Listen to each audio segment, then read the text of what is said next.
বিসমিল্লাহির রহমানির রহিম। প্রিয় দেশবাসী, আসসালামু আলাইকুম।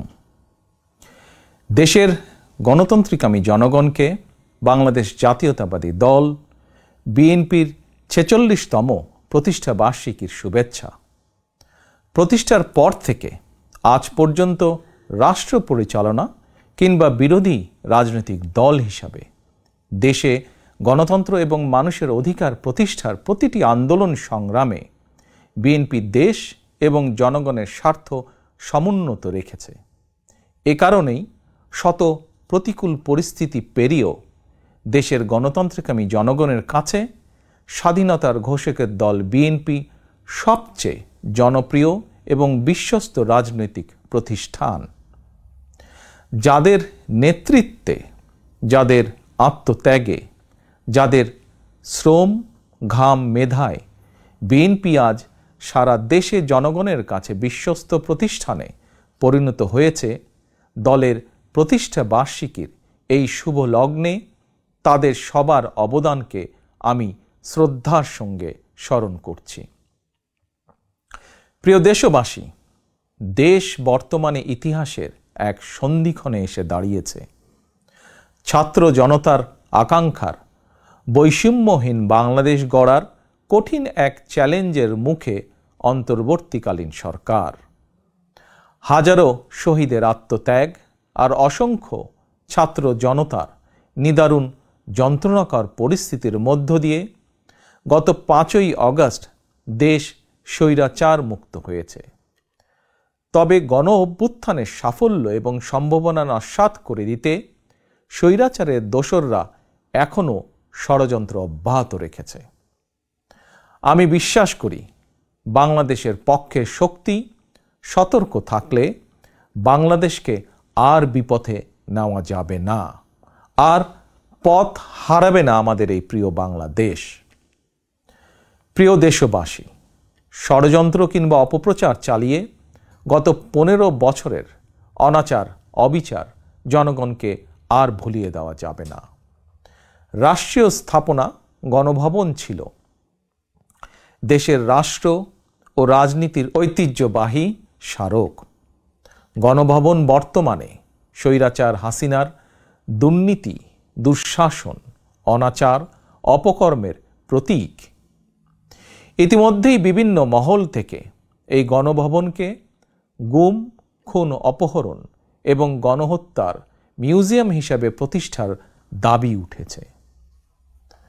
২০০৯ সালের পিলখানায় সেনা হত্যা থেকে শুরু করে ২০১৩ সালের শাপলা চত্বর হত্যাকাণ্ড, ২০১২, ২০১৪, ২০১৫, ২০১৮, ২০২২ এবং ২০২৩ সালে গণতন্ত্র পুনরুদ্ধার আন্দোলনের সময় গুম ও বিচার বহির্ভূত হত্যাকাণ্ড, ২০১৮ সালের কোটা বিরোধী আন্দোলন এবং নিরাপদ সড়ক আন্দোলনে, ২০২৪ সালে গণ অভ্যুত্থানে শহীদ এবং গুম হওয়া মানুষদের স্মৃতিগুলো এই মিউজিয়ামে সংরক্ষিত থাকবে। অবৈধ ক্ষমতায় থাকার জন্য বাংলাদেশে আর কোনো শাসক যাতে স্বৈরাচারী হাসিনার মতন বর্বরচিত পথ অনুসরণ না করে, ভবিষ্যৎ প্রজন্মের কাছে এই মিউজিয়ামেই সেই বার্তাই বহন করবে। প্রিয় দেশবাসী, অন্তর্বর্তীকালীন সরকার যখন গণ অভ্যুত্থানের আকাঙ্ক্ষা বাস্তবায়নের পথে রয়েছে, এমন সময় হঠাৎ করেই চাপিয়ে দেওয়া বন্যা পরিস্থিতি দেশের পূর্বাঞ্চলের বিস্তীর্ণ অঞ্চল গ্রাস করে নিয়েছে। বন্যার করাল গ্রাসে প্রায় ১ কোটি মানুষ কম বেশি ক্ষতিগ্রস্ত হয়েছেন। অনেক মানুষ মারা গিয়েছেন, বিনষ্ট হয়েছে সম্পদ। এমন পরিস্থিতিতে সাধ্যমতন বন্যার্তদের পাশে দাঁড়াতে বিএনপি প্রতিষ্ঠা বার্ষিকীর সকল কর্মসূচি বাতিল করেছে। ইতিমধ্যে কোনো কোনো এলাকায় বন্যার পানি কমতেও শুরু করেছে। ফলে যারা বন্যায় ক্ষতিগ্রস্ত হয়েছেন, এই মুহূর্তে তাদেরকে বন্যা বিধ্বস্ত ঘরে ফেরানো কিংবা তাদের পুনর্বাসন প্রক্রিয়া বন্যাকালীন পরিস্থিতি থেকেও কিছুটা জটিল। সুতরাং আপনাদের কাছে আমার বিনীত অনুরোধ, আপনারা বন্যায় ক্ষতিগ্রস্তদের প্রতি আপনাদের সহযোগিতা দয়া করে অব্যাহত রাখুন। সমন্বিতভাবে ক্ষতিগ্রস্তদের পাশে দাঁড়ান। বিশেষ করে যেসব পরিবারে নারী, শিশু, বৃদ্ধ কিংবা বৃদ্ধা রয়েছেন, অগ্রাধিকার ভিত্তিতে তাদের প্রতি দয়া করে সহায়তার হাত বাড়িয়ে দিন। সফলজনকভাবে বন্যা পুনর্বাসন প্রক্রিয়া সম্পন্ন করতে একজন নাগরিক হিসাবে সরকারি উদ্যোগ বাস্তবায়নেও দয়া করে সক্রিয় ভূমিকা রাখুন। প্রিয় দেশবাসী, রাষ্ট্র, রাজনীতি, শিক্ষা, সংস্কৃতি, অর্থনীতি, জনপ্রশাসন, বিচার বিভাগ সকল ক্ষেত্রে দেশকে এক নৈরাজ্যকর অবস্থায় রেখে স্বৈরাচারী হাসিনা পালিয়েছে। দেশকে একটি ঋণ নির্ভর, আমদানি নির্ভর, পরনির্ভর করে রেখে স্বৈরাচারী হাসিনা পালিয়েছে। শুধুমাত্র একজন হাসিনাই পালিয়ে যায়নি, তার বিনা ভোটের মন্ত্রিসভা, বিনা ভোটের সকল এমপি, এমনকি তাদের নিয়োগ দেওয়া বায়তুল মোকাররমের খতিব পর্যন্ত পালিয়েছে।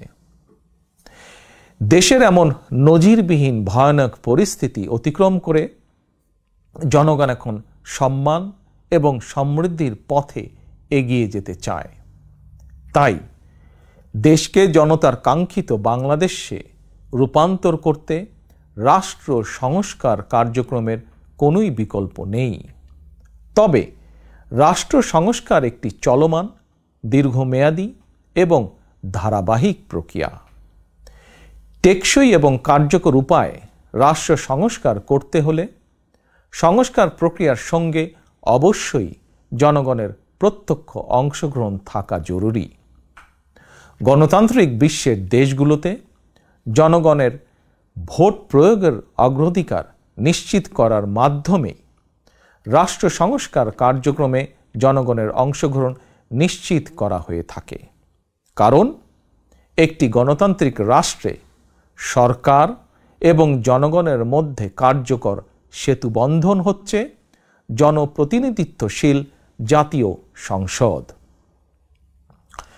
প্রিয় দেশবাসী, জনগণের লুণ্ঠিত ভোটের অধিকারকে পুনঃপ্রতিষ্ঠিত করে একটি জনপ্রতিনিধিত্বশীল সরকার প্রতিষ্ঠার লক্ষ্যে রাষ্ট্র সংস্কারে প্রথম পদক্ষেপ হিসাবে অগ্রাধিকার ভিত্তিতে নির্বাচন কমিশন, আইন শৃঙ্খলা বাহিনী, জনপ্রশাসন, দুদক সহ সাংবিধানিক প্রতিষ্ঠানগুলো সংস্কার কিংবা পুনর্গঠন জরুরি।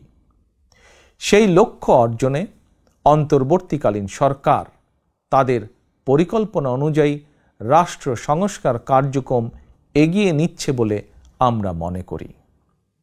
সুতরাং জনগণের প্রত্যক্ষ ভোটে একটি জনপ্রতিনিধিত্বশীল রাষ্ট্র এবং সরকার গঠনের লক্ষ্যে দেশকে নির্বাচনী রোডম্যাপে তোলার জন্য প্রয়োজনীয় রাষ্ট্র সংস্কারের জন্য জনগণ অন্তর্বর্তীকালীন সরকারকে সব রকমের সহায়তা করতে প্রস্তুত।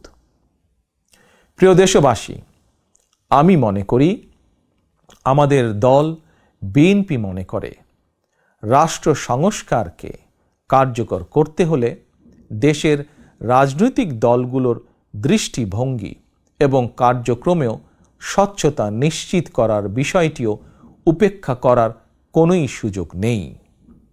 সে লক্ষ্যেই 2023 সালের জুলাই মাসে রাজনৈতিক দল হিসাবে বিএনপি রাষ্ট্র সংস্কারের পাশাপাশি দলীয় রাজনৈতিক সংস্কার কর্মসূচি ঘোষণা করেছে।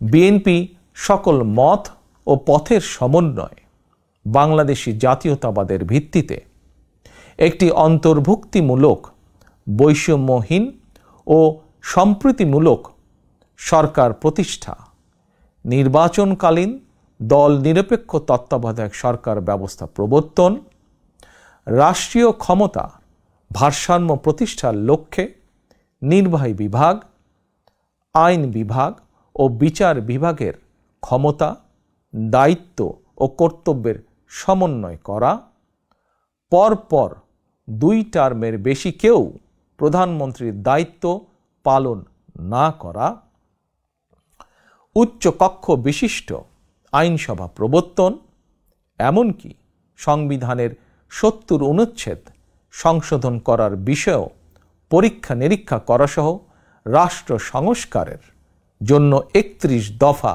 রূপরেখা দিয়েছে। আমি মনে করি, আমাদের দল বিএনপি মনে করে, জনগণের কাঙ্ক্ষিত বাংলাদেশ গঠনের জন্য রাষ্ট্র ও রাজনীতি সংস্কারের বিকল্প নেই। দীর্ঘমেয়াদী রাষ্ট্র সংস্কার কার্যক্রমগুলো জনগণের প্রত্যক্ষ ভোটে নির্বাচিত সরকারের মাধ্যমে হলে সেটি বেশি কার্যকর বলে জনগণ বিশ্বাস করে এবং গণতান্ত্রিক বিশ্বেও এটি স্বীকৃত। প্রিয় দেশবাসী, আমাদের আর পেছনে তাকানোর কোনোই সুযোগ নেই। পলাতক স্বৈরাচার জাতীয় জীবনের 15টি বছর কেড়ে নিয়েছে। সেই দুঃস্বপ্নকে দূরে ঠেলে দিয়ে দেশের জনগণের সামনে একটি বৈষম্যহীন, নিরাপদ, মানবিক বাংলাদেশ গড়াই বিএনপির আগামী দিনের লক্ষ্য। বিএনপি বিশ্বাস করে, তথ্য প্রযুক্তির বর্তমান বিশ্বে কথামালার রাজনীতির পরিবর্তে বর্তমান প্রজন্ম প্রতিশ্রুতির বাস্তবায়ন দেখতে চায়। সমৃদ্ধি, সম্মান এবং সম্ভাবনার দ্বার উন্মোচন দেখতে চায়। এজন্য রাষ্ট্র রাজনীতির কাঠামোগত পরিবর্তনের পাশাপাশি ভবিষ্যৎ প্রজন্ম এবং কর্মক্ষম জনশক্তির সামনে সম্ভাবনার সকল দ্বার উন্মুক্ত করে দিতে হবে। নৈতিক মূল্যবোধ এবং কর্মমুখী শিক্ষানীতির পাশাপাশি দেশে বিদেশে কর্মসংস্থানের নতুন ক্ষেত্র তৈরি করতে হবে। বৈদেশিক কর্মসংস্থান নিশ্চিত করতে প্রয়োজনে অগ্রাধিকার ভিত্তিতে রাষ্ট্রীয় উদ্যোগে দক্ষ শ্রমশক্তি তৈরি করতে হবে। গণতন্ত্রকামী প্রিয় ভাই ও বোনেরা, এবার আমি সারা দেশে আমার দলের নেতাকর্মীদের উদ্দেশ্যে 2টি কথা বলতে চাই। আপনারাই বিএনপির প্রাণ। শত নির্যাতন, নিপীড়ন, হামলা, মামলা, হয়রানির শিকার হয়েও আপনারা জাতীয়তাবাদের আদর্শ বিচ্যুত হননি। আমি জানি, অতীতে বছরের পর বছর ধরে আপনাদের অনেকেই মাফিয়া সরকার এবং তাদের দোসরদের দ্বারা নির্যাতন, নিপীড়নের শিকার হয়েছেন। তবে বর্তমান পরিবর্তিত পরিস্থিতিতে আপনাদের প্রতি আমার একান্ত অনুরোধ, অতীতে নির্যাতনের শিকার হওয়ার কারণে আপনারা কেউ দয়া করে প্রতিশোধ পরায়ণ হবেন না। কেউ দয়া করে নিজের হাতে আইন তুলে নেবেন না। বরং অন্যায় অবিচারের শিকার হলে আইনগত পদক্ষেপ নিন। তবে খেয়াল রাখবেন, কেউ যেন হয়রানিমূলক মামলা হামলার শিকার না হন। আপনাদের প্রতি আমার স্পষ্ট বার্তা, শক্তি কিংবা ভয় দেখিয়ে নয়, বরং ইনসাফ এবং উদারতা দিয়ে মানুষের মনকে জয় করুন, জনগণের ভালোবাসা অর্জন করুন। পরিশেষে বিএনপির 46তম প্রতিষ্ঠা বার্ষিকীর এই শুভ লগ্নে আমি বলতে চাই, স্বাধীনতার ঘোষকের প্রতিষ্ঠিত দল বিএনপিকে mother of democracy Begum Khaleda Zia দেশের 87,000 গ্রামের প্রতিটি ঘরে ঘরে পৌঁছে দিয়েছেন। সেই দলের পতাকা এখন আমার, আপনার, আমাদের হাতে। এই পতাকা এখন শুধু বিএনপির দলীয় পতাকাই নয়, বরং এই পতাকা এখন দেশ এবং জনগণের স্বাধীনতা ও অধিকার রক্ষার প্রতীকে পরিণত হয়েছে। সুতরাং যারা এই পতাকার মর্যাদা সমুন্নত রাখতে চান, তারা কোনো প্রকার অনৈতিক কিংবা অনধিকার চর্চায় লিপ্ত হবেন না। বাংলাদেশের জাতীয়তাবাদী শক্তির সকল স্তরের, সকল পর্যায়ের প্রতিটি নেতা কর্মী, সমর্থক, শুভাকাঙ্ক্ষীকে মনে রাখতে হবে, জনগণ বিএনপিকে বিশ্বাস করে, বিএনপিও জনগণকে বিশ্বাস করে, কারণ জনগণই বিএনপির সকল রাজনৈতিক ক্ষমতার উৎস। আল্লাহ হাফেজ। বাংলাদেশ জিন্দাবাদ। বাংলাদেশ জাতীয়তাবাদী দল জিন্দাবাদ।